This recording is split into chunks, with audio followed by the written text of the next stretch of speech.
World top rankings ఉన్న యూనివర్సిటీస్లో ఎలాంటి IELTS రాయకుండా ఫ్రీ ఎడ్యుకేషన్ అండ్ స్కాలర్షిప్ అందుకోవాలంటే కాంటాక్ట్ విదేశ్ కన్సల్ట్స్.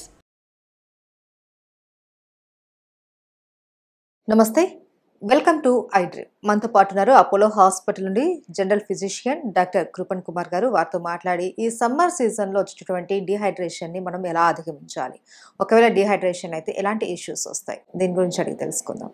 నమస్తే సార్. నమస్తే సార్, సమ్మర్ అనగానే డిహైడ్రేషన్ అన్నది కామన్. చాలా మంది దానివల్ల చాలా ఎఫెక్ట్ అవుతూ ఉంటారు. మెయిన్ ఈ డీహైడ్రేషన్ అన్నది మనం ఎప్పుడు గుర్తిస్తాం? సమ్మర్స్ అనేది మనం అంటే ఎక్స్ట్రీమ్ క్లైమేట్స్లో ఉన్నప్పుడు మనం వి కాల్ ఇట్ యాజ్ సమ్మర్స్లో ఎండాకాలం అంటాం కదా. ఎండాకాలం అంటే ఏంటంటే ఎండ తీవ్రత ఎక్కువ ఉండి బాడీలో ఉన్న ఎనర్జీ అంతా లాగేయడము, వీక్ అయిపోవడము. ఆ వీక్ ఎందుకు అవుతారంటే డీహైడ్రేషన్ కూడా. Dehydration is a very much big cause for many of the things. Dehydration అనేది వాటర్ క్వాంటిటీ అంటే వాల్యూమ్లో లిక్విడ్, మన బాడీలో లిక్విడ్ క్వాంటిటీ అనేది తగ్గినప్పుడు డీహైడ్రేషన్ అంటాం. ఆ డీహైడ్రేషన్ అనేది ఎప్పుడు వస్తుందంటే మనము ఎక్కువ చూసేది వాటర్ తక్కువ తాగే వాళ్ళు, ఎండలో ఎక్కువ తిరిగే వాళ్ళలో, అండ్ ఆల్కహాలిక్స్లో, అండ్ అదర్ అంటే కొంతమంది అసలు అంటే ఎక్కువ వాటర్ కంటెంట్ అనేది వెజిటేబుల్స్లో కూడా ఉంటుంది. సో ఆ వెజిటేబుల్స్ తక్కువ తినడము, నాన్ వెజిటేరియన్స్ కానీ వాళ్ళు ఎక్కువ తినడము, ఫుడ్ హ్యాబిట్స్లో కూడా we have water in that. So ఈ కంటెంట్ అనేది బాడీలో ఒక మినిమం అంటూ ఉండాలి. అది తగ్గినప్పుడు డీహైడ్రేషన్ అనేది వస్తుంది. ఓకే, అయితే సార్ డీహైడ్రేషన్ అవ్వడం వల్ల ఎలాంటి ప్రాబ్లమ్స్ వస్తాయి? డీహైడ్రేషన్ అవ్వడం వల్ల ప్రాబ్లమ్స్ ఏంటంటే మెయిన్లీ ఏంటంటే బాడీలో మనకు వాల్యూమ్ అనేది తగ్గినప్పుడు అది అదర్ ఆర్గన్స్ మీద ఎఫెక్ట్ అవుతుంది. అంటే కిడ్నీస్ మీద కానీ, బ్రెయిన్ మీద కానీ, హార్ట్ మీద కానీ ఎఫెక్ట్ అవుతుంది. కిడ్నీస్ ఎఫెక్ట్ అయినప్పుడు ఏంటంటే ఆ క్రియాటినిన్ అనేది ఒకటి ఉంటుంది. సో ఆ క్రియాటినిన్ అనేది పెరగవచ్చు సివియర్ డీహైడ్రేషన్లో. అండ్ గ్యాస్ట్రోఎంటరైటిస్ ఉన్నది. డీహైడ్రేషన్లో కొందరికి గ్యాస్ట్రోఎంటరైటిస్ కూడా వస్తుంది. గ్యాస్ట్రోఎంటరైటిస్ లూజ్ మోషన్స్ అంట. లూజ్ మోషన్స్ డీహైడ్రేషన్ ఎక్కువ ఉంటుంది. లూజ్ మోషన్స్ ఉన్న పేషెంట్స్కి డీహైడ్రేషన్ బాగా ఉంటుంది. అంటే వాళ్ళు కంటిన్యూగా మోషన్స్కి వెళ్తుంటారు, వామిటింగ్స్ అవుతుంటాయి. సో వాటిలో ఏమవుతుంటే మనకున్న క్వాంటిటీ, బాడీలో ఉన్న క్వాంటిటీలో వాటర్ అంతా వెళ్ళిపోతుంది. వాళ్ళు డీహైడ్రేట్ అవుతారు.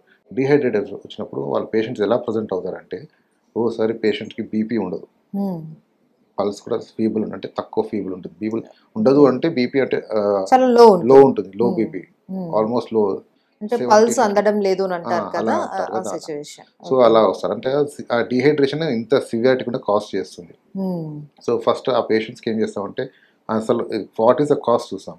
ఇప్పుడు గ్యాస్ట్రోఎంటరైటిస్ అంటే లూజ్ మోషన్స్, వామిటింగ్స్ ఉన్నాయనుకో, వాళ్ళకి లాస్ ఎక్కువ ఉంటుంది, వాటర్ లాస్ ఎక్కువ ఉంటుంది. ఫస్ట్ వాళ్ళకు ఫ్లూయిడ్స్ ఇస్తాం. కొందరు ఫ్లూయిడ్స్ ఇవ్వగానే పికప్ అయిపోతారు. డీహైడ్రేట్ షాక్లో కూడా వస్తారు. అంటే షాక్ అంటే ఏంటి, బీపీ ఉండదు, పల్స్ ఫీబుల్ ఉంటుంది, మాట్లాడలేరు, కంప్లీట్లీ యూరిన్ రాదు, యూరిన్ అసలు బయటికి యూరిన్ పాస్ ఉంటుంది, పాస్ చేయరు 1 డే నుంచి కానీ లేకపోతే హాఫ్ డే. సో డీహైడ్రేషన్ వల్ల ఇవన్నీ. సో దీన్ని acute gastroenteritis due to renal failure అంటాం. Acute renal failure, not chronic, acute renal failure.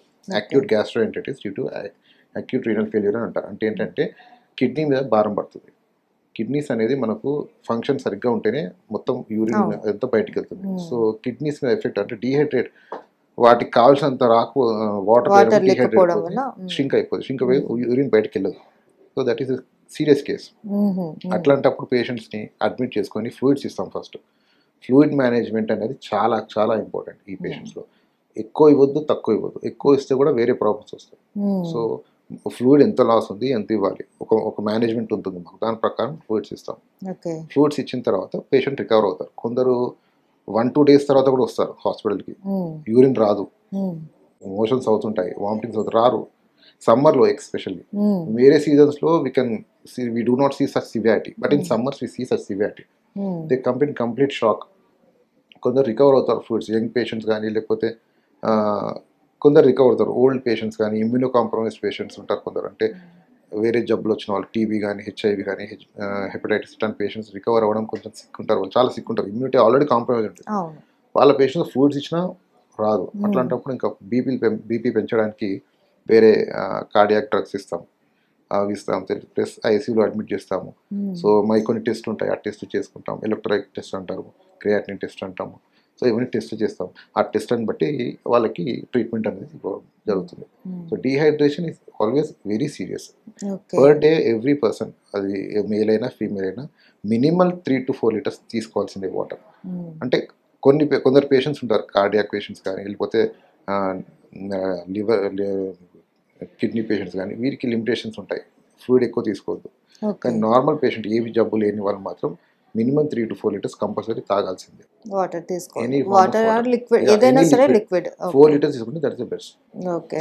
కొందరు పేషెంట్స్, అందరికి కాదు, కొందరు పేషెంట్స్ ఉంటారు, అంటే కిడ్నీ ప్రాబ్లం పేషెంట్ వాళ్ళు మాత్రం limited dialysis patients and cardiac తీసుకోవాలి. కార్డియాక్ పేషెంట్స్ కూడా ప్రాబ్లం ఉన్న వాళ్ళకి లిమిటెడ్గా తీసుకోవాలి, కంటిన్యూగా తీసుకోవాలి. మనం 4 liters అలా తీసుకోవాలి.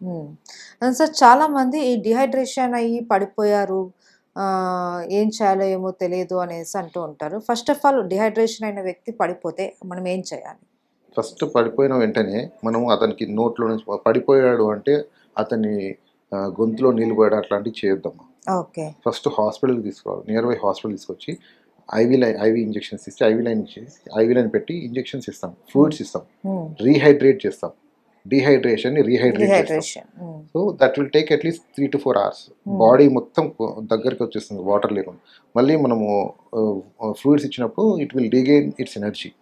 సో రీహైడ్రేట్ చేసి వాళ్ళని, అప్పుడు we have to take further blood రిపోర్ట్ని బట్టి వాళ్ళకి ట్రీట్మెంట్ అనేది జరుగుతుంది. సో ఒక వ్యక్తి హైలీ డిహైడ్రేషన్ అయిపోయిన తర్వాత తను కంప్లీట్గా కోలుకోవడానికి ఎంత టైం పడుతుంది? Depends on person to person. కొందరు యంగ్ పేషెంట్స్ అనుకోండి, అండ్ టైం ఆల్సో. పొద్దు నుంచి ఏం తినట్లేదండి, వాళ్ళ నీరసంగా ఉండిపోయాడు, యూరిన్ కూడా రావట్లేదు అంటే వాళ్ళు తీసుకొస్తే ఫ్లూయిడ్స్ ఇవ్వగానే he will require in 4 to 5 hours. కొందరు 2 days పడుతుంది, కొందరు 4 days పడుతుంది, కొందరు రారు హాస్పిటల్కి. వాళ్ళకి ఎవరో చెప్తే తీసుకొని రావడం, అంటే బెడ్ రిడెన్ పేషెంట్స్ ఉంటారు, వాళ్ళు తీసుకురావడం కదా, అట్లాంటి వాళ్ళకి చాలా టైం పడుతుంది. మినిమల్ 4 days, 3 to 4 days పడుతుంది. ఇప్పుడు మా దగ్గర కూడా పేషెంట్స్ ఉన్నారు, ఇంట్లోనే ఉన్నారు కానీ లూజ్ మోషన్స్, మామూలు లూజ్ మోషన్స్ అని వచ్చారు అనుకున్నారు. 3 days అయింది. 3 days తర్వాత పేషెంట్ తీసుకొస్తే ఏమైంది, క్రియాటిన్ అనేది చాలా ఎక్కువ ఉంది, 3.8 దాకా. నార్మల్ క్రియాటిన్ 1.2 ఉండాలి, 3కి వెళ్ళిపోయింది.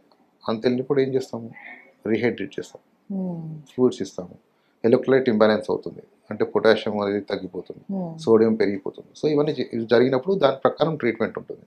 కొందరు 2 hours రికవర్ అవుతారు, కొందరు 2 days రికవర్, కొందరు 5-6 days రికవర్ అవుతారు అలా. అయితే సార్ ఇది నాకు ఒక పెద్ద డౌట్.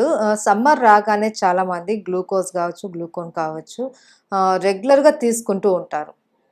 అంటే అలా తీసుకోవచ్చా? ఎలక్ట్రోల్ కానీ, గ్లూకోన్ కానీ అవసరం ఉన్నా లేకపోయినా ఎక్కువ మోతాదులో తీసుకోవడం వల్ల ఏమైనా ఎఫెక్ట్ ఉంటుందా? గ్లూకోజ్ అనేది we don't recommend daily to take glucose.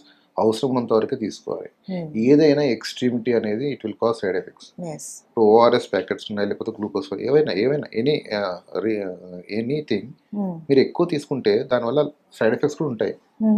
ఎంత తీసుకోవాలో అంతే తీసుకోవాలి. కొబ్బరి బొండం కానీ ఏదైనా సరే, కొబ్బరి బొండం రోజు ఒక పేషెంట్ రోజు కొబ్బరి బొండం తాగుతున్నాను సార్ 1 month నుంచి అని వచ్చాడు. ఏంటి అంటే నాకు కొంచెం వీక్నెస్ ఉంది, కాలు టైట్, చూస్తే పొటాషియం 6 వరకు ఉంది.